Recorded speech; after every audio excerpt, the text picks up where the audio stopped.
na bedi bwani kajukire yes mwami Kyagulanyi kyamukolera must remember umuganda mufere I never talk to them konse mukabudi ne mukuru haraka ndikore na body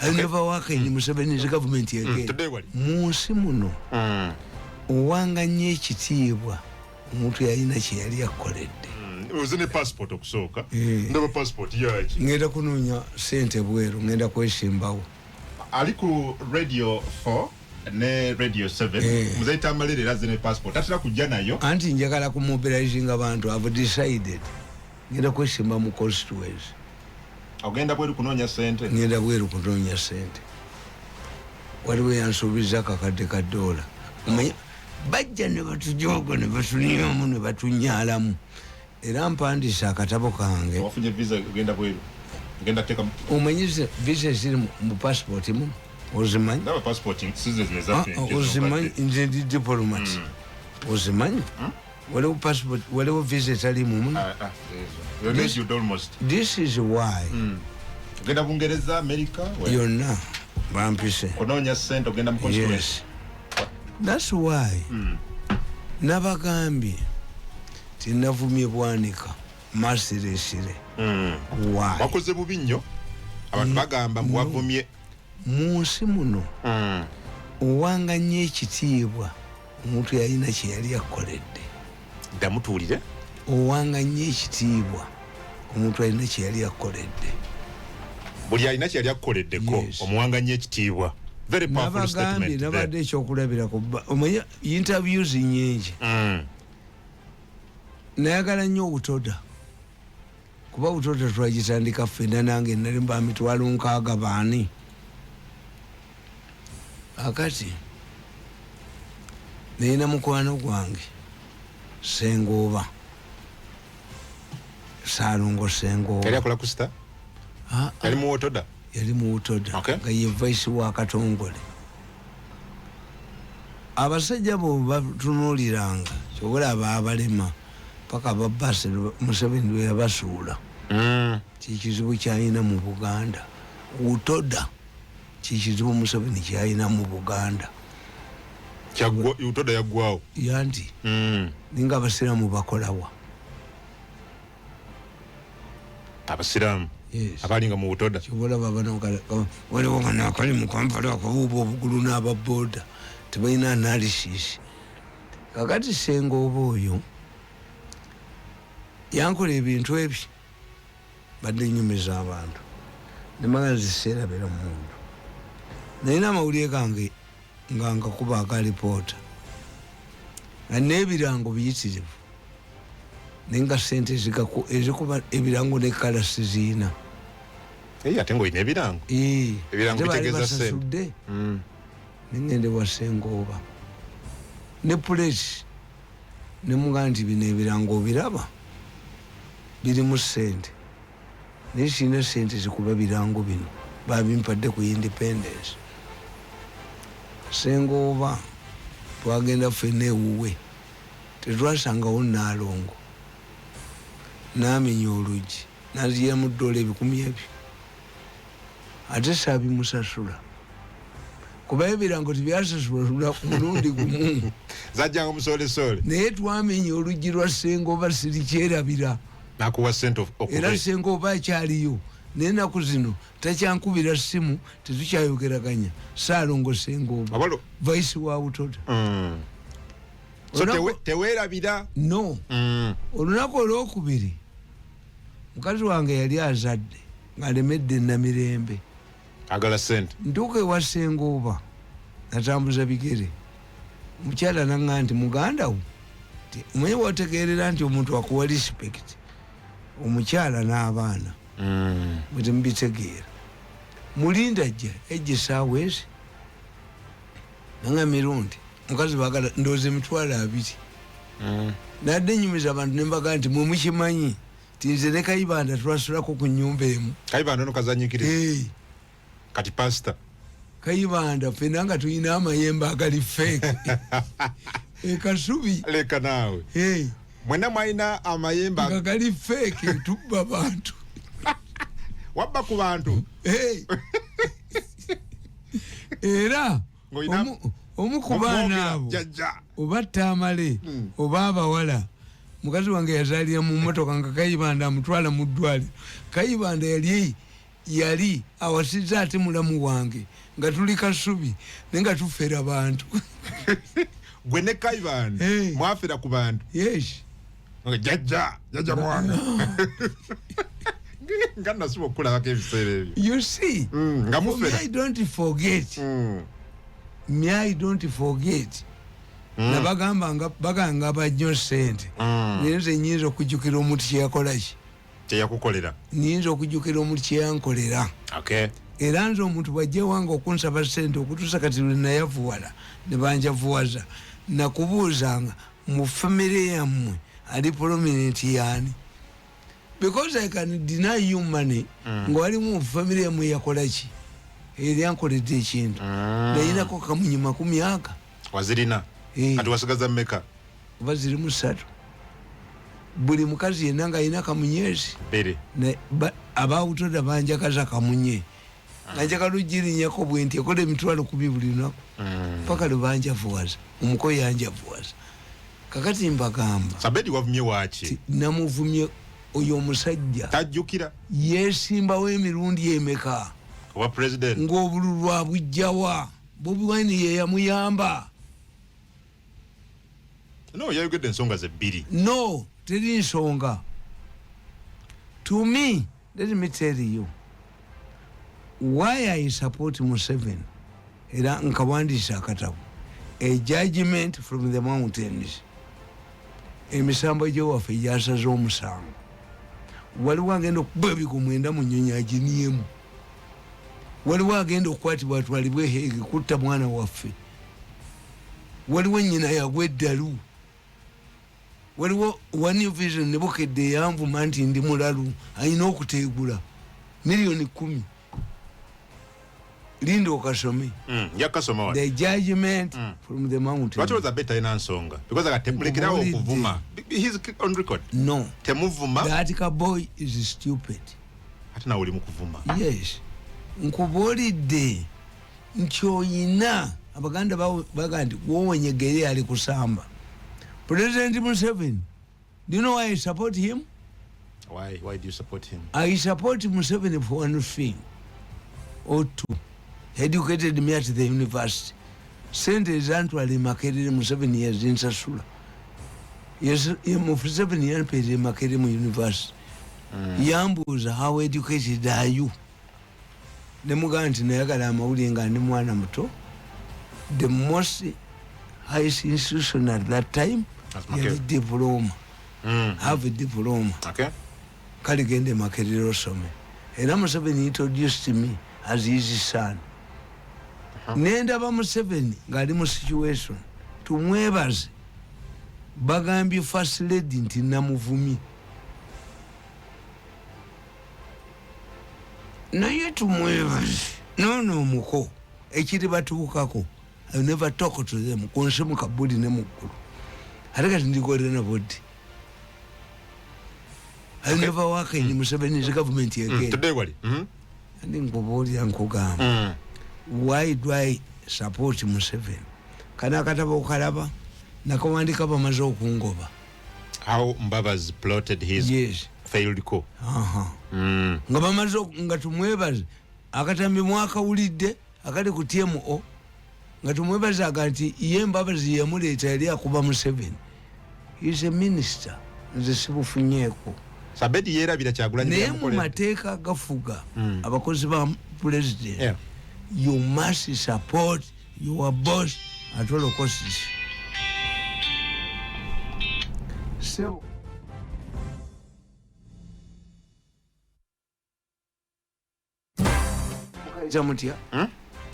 jiteke muko flight mode. Okay. Flight mode. Genda maso. Kakati to me, President Museveni tumwebaze ngakola kana ne Mbabazi. Ng'omuko wa Museveni wa Mbabazi. Bagenda bagamba first lady. They rang me. Abamoli bankubira essimu.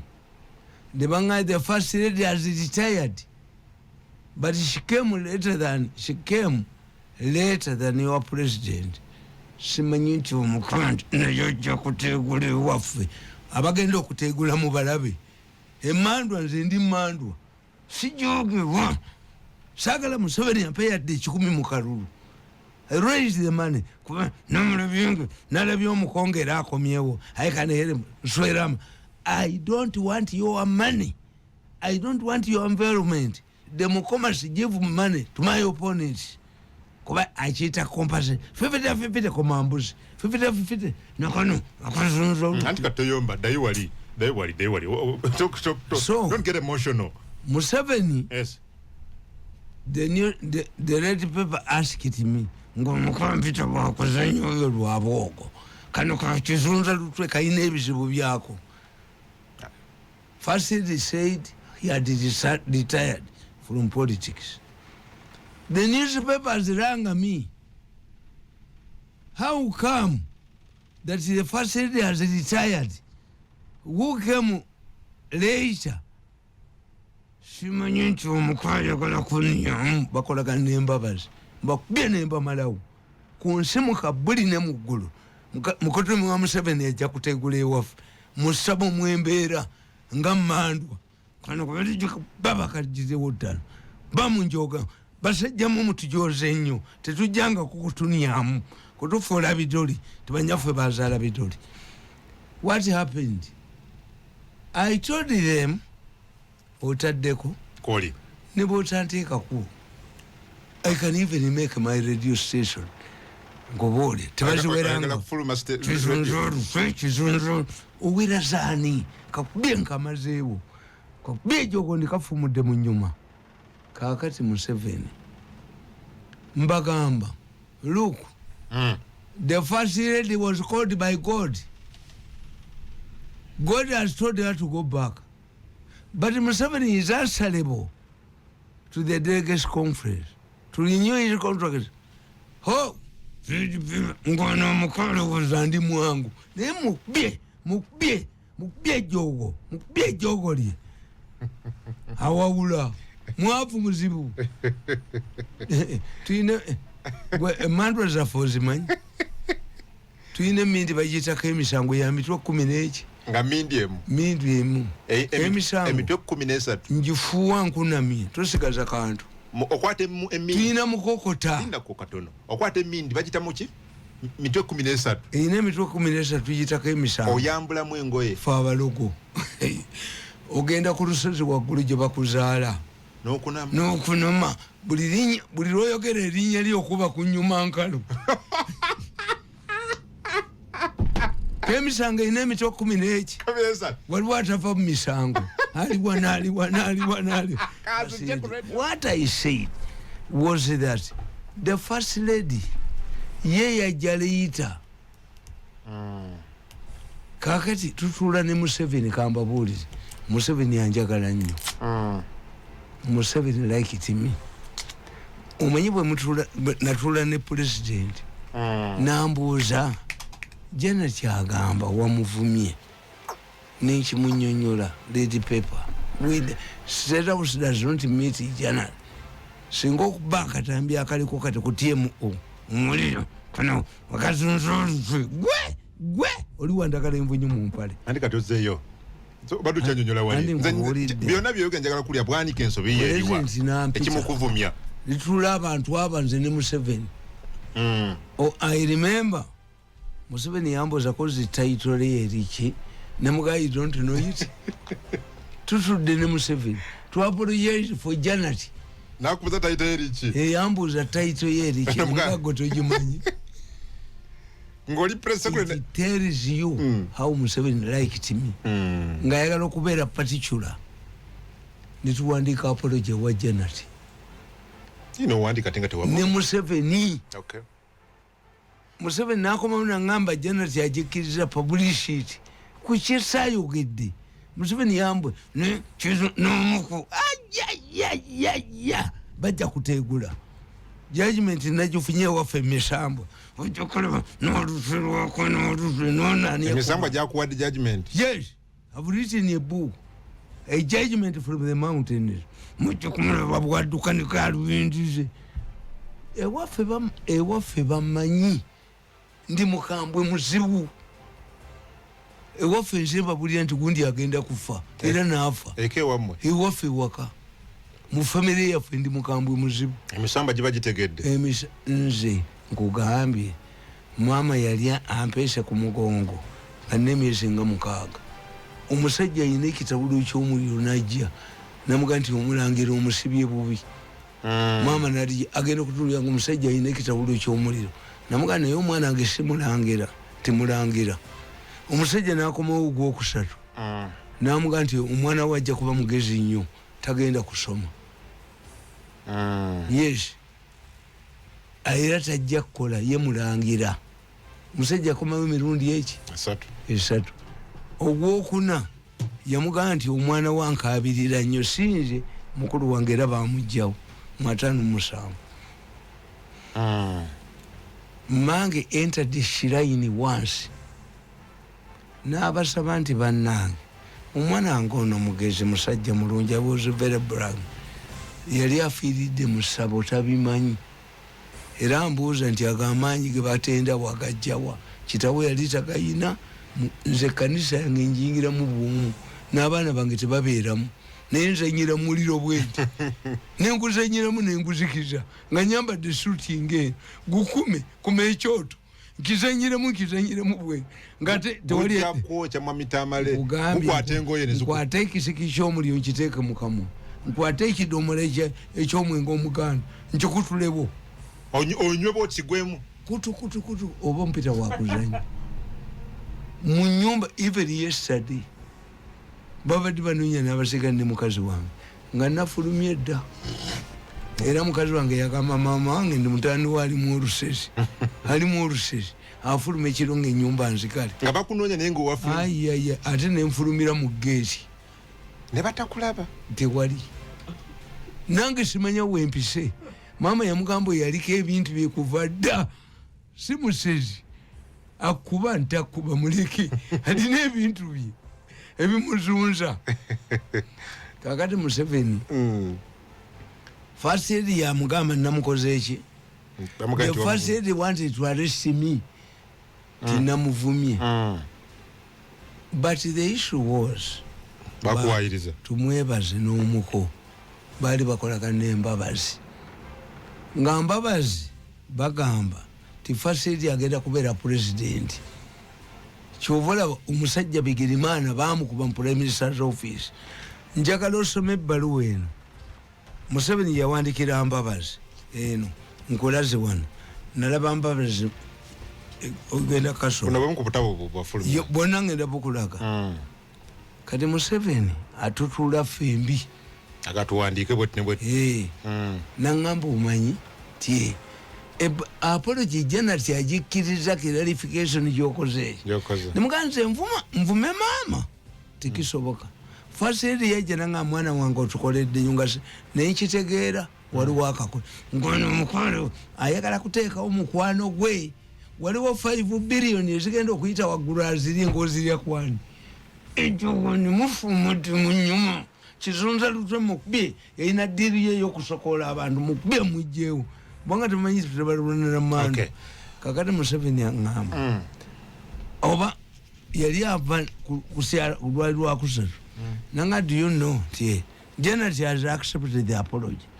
Kati gitwale mu mawulire teyafuluma ono omulinzi onneeze mukoddomi wanneereeka mwakikaana okukola ki clarification teyafuluma ayagala kuleetawo mukwano gwe ayagala kulya 5 billion waali kyobula Museveni yali agamba nti mutwale mu New Vision nswera amazzi mi tuko tu New Vision mi nga ntegedde ti diiru yakunsiba nolinjogolo ate nali mbatta nkikubuulidde ti nali nesibye bomu mbatte kaze n'omukono nali ayo waliko Abedi Bwanika njagala okutegeera what I'm telling you. Have you ever seen me attacking Museveni? I've not. Nti a man who can risk to confront his wife to protect you a man who can divide his mukasula nani mubene mujjawo Museveni yankwatako sikula nkongo of me president biyo mukone mujjawo president onamuba nimukuba obutambi so oyagala na bedi bwani kajukire yes mwami Kyagulanyi kyamukolera must remember okay eyakolera ekyo olabe ekibito kyogera mwami Tamale olinga yali akoledde ku kirungi wakola ekibito kyogerako because yaga muleko okuvuma waliwo wokoma honalebo kuteesa omulabo oyo olaba muvuma samu kuteesa no nalwala ekizimba mu lubuto nengenda ensambya bwentuuka ensambya nebanjeko obukadde obwo bubiri tolya mmere kiro bwentuuka ensambya tolya mmere kiro kumakyo dokita gyokunongoosa nasoma ku kipande ono yetamala emirundi yatagala federal nadduka buddusi kuteesa eri mu ministry ya finance nomulinda nga ayingira wadduka ebisinde ansala nzite kuteesa abayingira nemuvumbagira twali ba DP nampa dola 10 nengenda emulago n'ekikooti ekirimu ebiku atagala bakutegeere n'ebifaananyi byange birirajeewa ensambya kakati bwentuuka ensambya manya bwentuuka emulago nentuula nempita nansi owayi ebifaananyi byange bino biraba nti n'ekintu kinzita nga banga egenda kwabika mu nnaku ezi nnaku bbiri nfe nanga nti oleese dokita nti twagala mmeka nanga dokita agala emitwalo 5 za 3 nembagamba wadde obukadde obwo ndi ku sente zaani zakuteesa $5 million $5,000 wengulabize gayingira muki mu office era kuteesa yankubira siru nanga ndi mwana ngo nvuma nagaana sivuma gwe siza kuvuma akati dokita bamujja mulekichalumu asomesa nansi nambuuza nti sente wazijjewa ggwe nemugandi na muganda wange olwo TV tezinantunda nyambadde nagiteekako ebiku nga bitambula ekkooti yange emulago wanoonya ebiku neweteeka nezira amalwa nengesiiga nga mpunya oluwunya owunya amalwa n'omwenge omuganda ng'olwo lwonna toyagala kutegeera you're hiding your identity kakati dokita yaŋŋamba nkusibye wuzira kangalo ne bwenkulaga kano tuyinza kalaba akagundi akatakanga bakazi kati ngenda okuddayo zaali zakujjamu ono okuba zaali za kangalo nansi tayagala kwana omulenzi nasi kuwaita oli anti yategedde na sente okuvaawa wa muganda nga ali ebweru tamanyi nansi nga taŋŋamba nti jja mwanda weya nemuga nti owaayi bwe baali banongoza sajjamu eki ojja jijjamu abeba njijjamu nga tatandika kubeba amitamala olimba nkubuulira nansi mwennyini namugamba naye gwobeba nze tamala emirundi yali ezeyemulaga ali bweru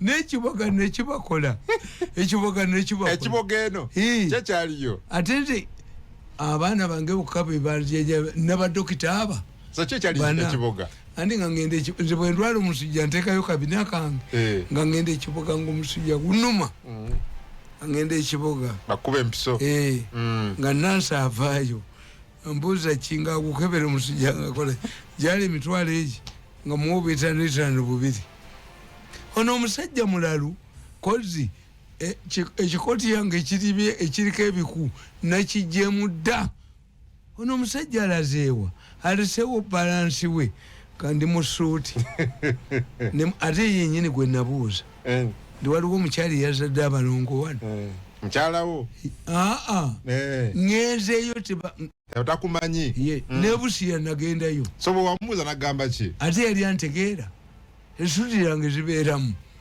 nene kuba powder toi gwe kamba bulire ene simu jiveeko kati yo president wa Iran yafulide mu helicopter owa Pakistan yafira mu helicopter uito joko yafira mu helicopter amulemeze wejeri gwanga ya Kenya na yafira helicopter zisa abantu obamalawo enyinyi setanga helicopter sola ku ekuba empewo nejikola ki nejijawo nete bajiko ne mu America helicopter yagundi okujja kezaabwe enwanyisho n'okwani nezino njirinya moji ndaba mwere njirinya anza ndo birinya ngangenze mu n'aba UN Somalia zito kamala antisiza yes helicopter tiyingirwamu godoza nti helicopter mbosimanyi mountains ani katuge ya the fog ai yalese lwaki yageje lwaki teyawese nganenyonyi ekulaga tuyagoji siru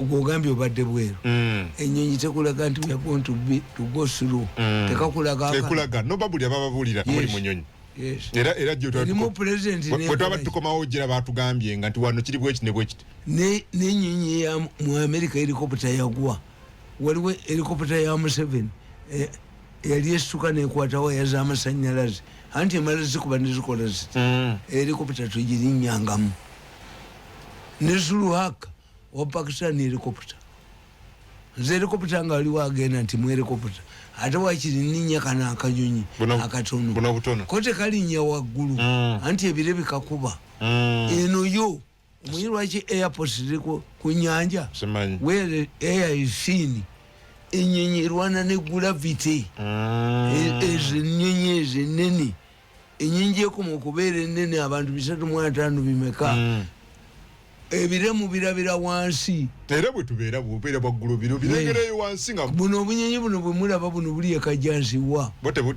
tebusukka bire katomera ekire ne kagwa nkubuli ekyo ekire kiri heve olinya ennyonyi okuvaawa era nabagamba sizo olwava mu State House nalinnya Dubai Entebbe sirinyangako Dubai via Addis Ababa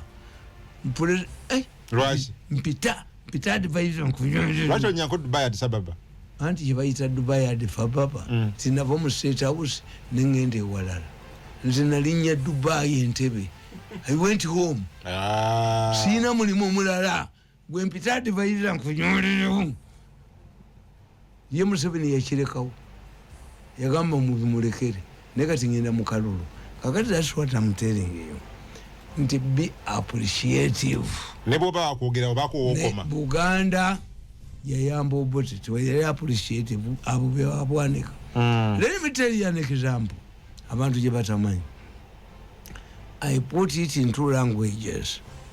One, we are at the time of independence, Uganda had 3,800 soldiers. 3,000. Commissioner. The Kokwas were 3,500 soldiers. Abakakwa. Why? Most of the people like my father was in intelligence got a lucrative job in the post office. Tata wange yaliko ne kabale. Later yatranslatingiranga mu court. Later he became Ogombola chief. This is why nasomera Maddu, nesomera ebuyinja butole, nesomera emuduuma. Chitange yali w'amaanyi somero g'amaanyi ngawuli yali asomye back Ben Kiwanuka yabwe yava mu second world war yagenda kusoma bwa lawyer bano bokero bani amajaba agasigalamu they never upgraded their education yes okay umusajja yali agenda okubeera amekamanda wa Uganda abanyarwanda bali batuwambi Major Ndekezi ndekezi yakulya parade kitabu akayugula kale kyezi ye musajja mu Uganda yasooka okufiira mu nnyonyi ng'agenze kukima ssente anti abaganda nga baliwa 1958 abaganda babagamba okuteeka omubaka mu lukiiko baleetaani Dokita Kunuuka Omunyolo we have a great lukiiko Abanyarwanda bali batumaze. Yes. Kakati what am I telling you? Nkugamba. What I'm telling you is this. Kasamu bako n'ensonga. Ne wabula wabageza abajoogerako. That's why I'm politics for these takers. Nababulidde Kabaka nti Kabaka ayambadde ng'agenda okuwuga. Bukedde twakola ki? Where is the Sanga Lyambuzi? Where is the Nabagereka? His wife. Mayiga nembaga nti waliwo obulwadde obukwata abantu n'akyawa abantu be. Parkinson disease. Abazungu babuyina. Fena tujja bulwala. Once you are busy, nganze, kasobongo bo buwumula. Osuffering from Parkinson disease. Oyina okubanga oli active.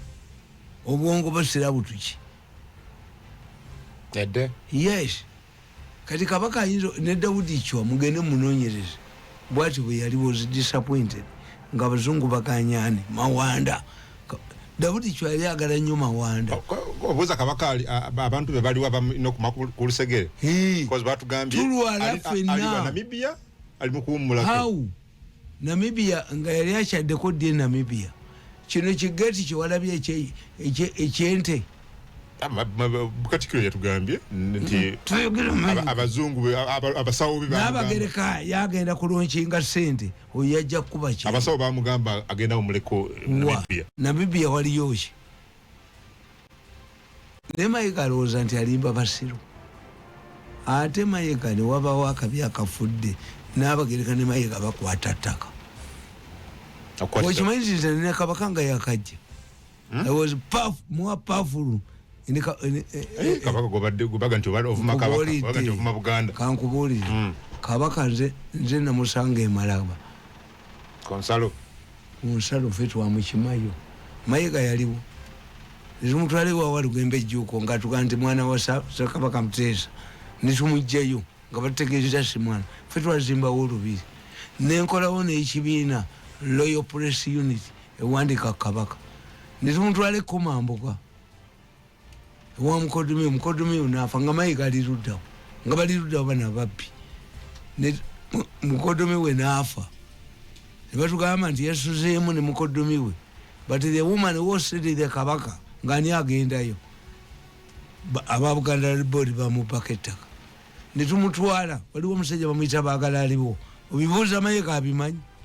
Baagala aliwo bwe yategeera nti abayindi baagala okutwala ennyumba yaabwe. Yagiwa Kabaka, Ssaabasajja Kabaka. Kamu abeera mutubeera. Naye abayindi baagitwala. Ne tumutwala ebbanda. Where was Mayiga? Mugende mbuuza omuvuka bamuyita Ntege ne Mayiga be batuleetanga soda. Bumirundi wanted to be. One time the Kabaka went to highlight the plight of Kankubuli ekyobusiru. Let me tell you, we had a man called the Felix Onama. Onzijukizizza Mbula. Naye ate enkoma. Nabaga nti amagye gali 13 mu mmeka mu 8. Kakati Obote ng'afugira ku Bakakwa. Nga bakyolina amalango tebannakola ki? Tebannayingiramu. Kakati nga Felix Onama ye Minister Defense mu Katuliki. Era Obote yatya nnyo mu 64 amagye bwe gakuba Felix Onama. Mukoko munnaabwe. That's why amagye gonna mu East Africa geediima Nyerere yagagoba gonna. In Uganda, Obote gave them concessions abazungu baveemu. This is the problem of our army. Museveni yasolving. Akati munnange. Felix Onama yani ye Minister Defense. Bwagoba Kakonge nagoba ibingira Obote. Oba Secretary General yabo Felix Onama. Agatteko wa Minister of Defense, Secretary General. Cause Abakakwa olwokuba yafuga abaki Abakakwa. Akati nga Nechoni muganda w'Obote akwata Felix Onama ne mukazi w'Embuliri yali minister information yekyusa eddwaliro ly'abazungu n'alifuula minister of information bazimba eyo hoteri Owana yajjayo akayivu ebifaananyi byonna Owana yabiina Bukenya yali talina magezi yali 5 billion bali abasajja bakuba bukubi bifa bakuba ekizimbe Owana yalina akayivu ya Uganda naye Museveni Owana nze namuyamba nemugirayo emmotoka nemugirayo emmotoka ewa Museveni naye kasa Museveni yatandika okugamba nti muleeti pepa nyumirwa ono nannyini nsi okubeera omuka obulamu bwe bwonna nakano kakizunza lutwe akali kamaze okuba yobesi netujja kakwata bavi akakasajja ojja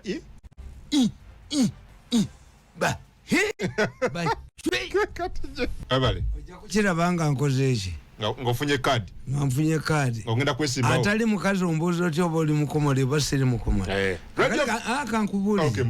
kankubuulire okumanya Museveni abalawala Kamuswaga yava Bunyoro najja nakola ne Kabaka endagaano ka muganda we ab'Emmengo ne bamugoba ebiwandiiko byonna ebya Kamuswaga bya Lunyoro naye omanyi Museveni gwe yasindiseeyo okuli emikolo gya Kamuswaga egyeme Dr. Balam muki Munyoro Museveni bw'aba yabaze tomwogerako kati Balamu tomanyi kye yamuleetera nti era bw'agende wa Kamuswaga muki Munyoro ate Balamu era yali mujenda ate yawandiisa ekibiina kyaki People Power kinaayitawa Museveni bw'akubalira odduka misinde nze mbabuulira temugenda kulabako ku former president Yoweri Museveni akomawo